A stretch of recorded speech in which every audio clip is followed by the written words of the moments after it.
meluncur dan mendarat di dalam wilayah Gaza.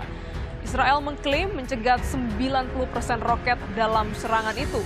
Sementara serangan udara Israel membombardir sekitar 600 sasaran di Gaza.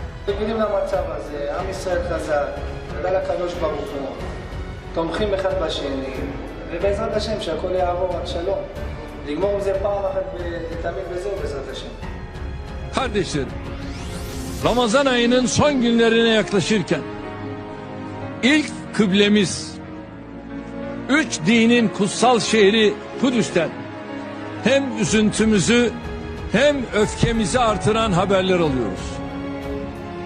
Zalim İsrail, terör devleti İsrail, İsrail devletinin saldırılarına sessiz kalarak veya kayda değer tavır ortaya koymayarak dolaylı şekilde destek veren herkes orada yaşanan zulme ortaktır.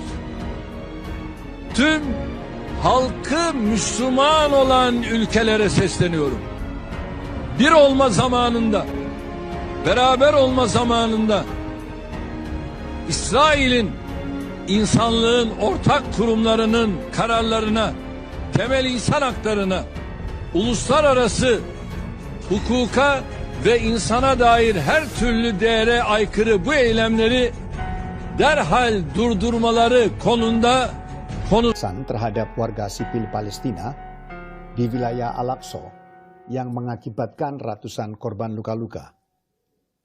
Tindakan ini sangat melukai perasaan umat Islam di bulan Ramadan. Pemerintah juga mengutuk pengusiran yang dilakukan terhadap warga Palestina yang telah tinggal di kawasan Sheikh Jarrah sejak puluhan tahun yang lalu.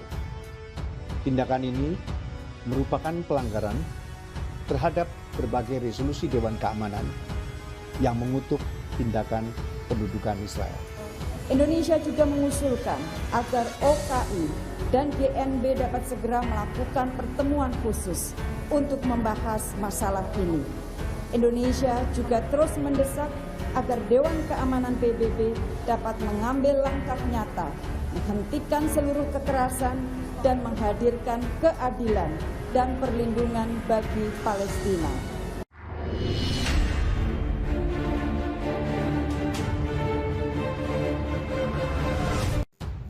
Erdogan telepon Presiden Palestina, janji kerahkan negara-negara Muslim untuk lawan Israel. Presiden Turki Recep Tayyip Erdogan menelepon Presiden Palestina Mahmud Abbas dan pemimpin Hamas Ismail Haniyah pada Senin 10 Mei 2021 seiring serangan Israel yang terus berlanjut terhadap warga Palestina. Dalam perbincangan telepon itu, sebagaimana dikutip pikiranrakyat.com atau PR, dari Al Jazeera, Erdogan berjanji untuk membantu Palestina melawan Israel dengan mengerahkan negara-negara Muslim di seluruh dunia. Erdogan berjanji akan mengerahkan segala upayanya untuk mewujudkan misi itu. Tujuannya tak lain untuk menghentikan aksi teror dan penyerangan yang dilakukan Israel. Teranyar, pada Selasa 11 Mei 2021, serangan udara Israel ke jalur Gaza telah menewaskan total 26 warga Palestina. Israel melakukan serangan udara setelah Hamas meluncurkan roket ke wilayah Israel pada Senin malam. Hamas sebelumnya mengeluarkan ultimatum agar Israel segera menarik pasukan keamanannya di kawasan kompleks Masjidil Aqsa. Penyerangan aparat Israel terhadap warga Palestina yang masih bermukim di Yerusalem Timur terjadi sejak Jumat 7 Mei 2021. Saat itu aparat keamanan Israel membubarkan paksa jemaah yang sedang menunaikan sholat tarawih dengan menembaki mereka menggunakan peluru karet. Serangan berlanjut pada 10 Mei 2021 ketika Israel sedang bersiap memperingati Hari Yerusalem. Ratusan jemaah yang sedang beribadah di Masjid Al-Aqsa ditembaki menggunakan peluru karet dan gas air mata. Ratusan orang luka-luka.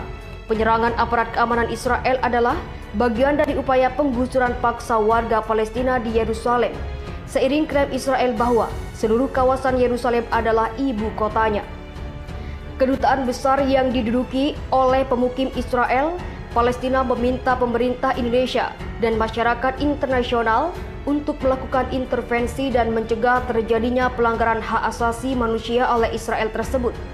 Pengusiran Sheikh Jarrah adalah salah satu contoh kolonialisme pemukim Israel yang bertujuan menciptakan mayoritas dan supremasi Yahudi tidak hanya di Yerusalem Timur tetapi juga di seluruh Palestina dengan mendirikan pemukiman khusus Yahudi yang terpisah.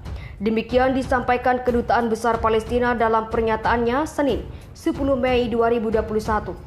Palestina meminta bantuan dari Indonesia dan dunia internasional menggunakan hukum-hukum internasional yang berlaku untuk menindak Israel yang mencegah pengusiran pengungsi Palestina kembali terjadi. Kami memohon pemerintah Indonesia dan semua pendukung Palestina yang merdeka untuk turut campur tangan dan mengaktifkan mekanisme hukum internasional dan hukum kemanusiaan untuk membuat Israel mempertanggungjawabkan pelanggaran yang terus-menerus terhadap warga sipil Palestina dan jamaah di Masjid Al-Aqsa. Lanjut pernyataan itu. Komunitas internasional harus mengambil langkah yang diperlukan untuk menghentikan pelanggaran hak asasi manusia dan kejahatan perang yang dilakukan Israel. Sheikh Jarrah adalah rumah bagi 2.800 pengungsi Palestina yang dari rumah asal mereka selama peristiwa Nakba pada 1948, pada 1956 perjanjian antara Yordania dan Badan Pengungsi Palestina atau PBB UNRWA menjanjikan perumahan dan tanah bagi para warga Palestina tersebut di Sheikh Jarrah. Keluarga para pengungsi itu semestinya menerima sertifikat kepemilikan setelah 3 tahun, tetapi hal itu tidak pernah terjadi karena Israel menduduki Yerusalem Timur sebelum sertifikat kepemilikan itu terwujud. Pengusiran di Sheikh Jarrah telah memicu bentrokan di Yerusalem, menyebabkan ratusan orang luka. Ketegangan antara Israel dan Palestina yang meningkat di Yerusalem telah menimbulkan kekhawatiran akan konflik yang lebih serius, mendorong PBB meminta semua pihak menahan diri.